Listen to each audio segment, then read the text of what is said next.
Garcia, one of the sports and cartilage restoration surgeons here at Orthopedic Specialists of Seattle. Today we're going to show a video testimonial. This is a young gentleman who unfortunately had a chronic ACL tear, and so we have these discussions. There is always a concern of cartilage damage, and he unfortunately had an ACL tear for a few years.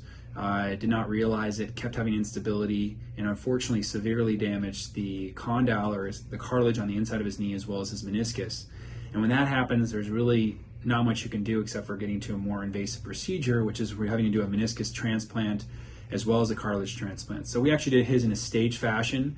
We did his ACL first, and then very promptly afterwards, about less than 6 months, we did a meniscus and a cartilage transplant. And you can see he did very well from this, and you can hopefully enjoy his video testimonial on how he did.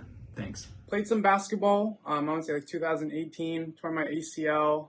I didn't know at the time I heard a pop, but ever since then, it was a lot of pain in the medial side. I had a lot of slippage. My knee was catching. It was loose. I couldn't do a lot of things that I wanted to do. And that's when I went to see Dr. Garcia. So my first visit with Dr. Garcia, it was eye-opening. I didn't realize how much damage there was in my knee. My ACL was completely gone.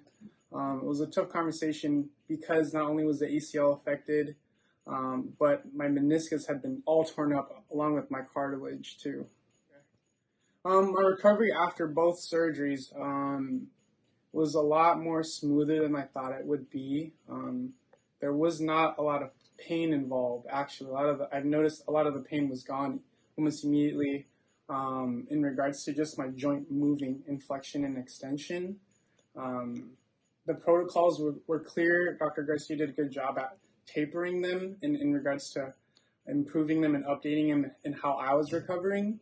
And so I felt like the protocol was just about the right time in which I was allowed to do more things and enabled me to improve at a faster rate, or just a consistent rate that I wasn't expecting to. Overall, this surgery definitely exceeded my expectations. I didn't know how far or how well I'd be doing till today after the surgery, and I'm happy to say there isn't any pain in the things that I am doing, and I look forward to being able to just move and live and just do a lot of things I wanted to do before the surgery.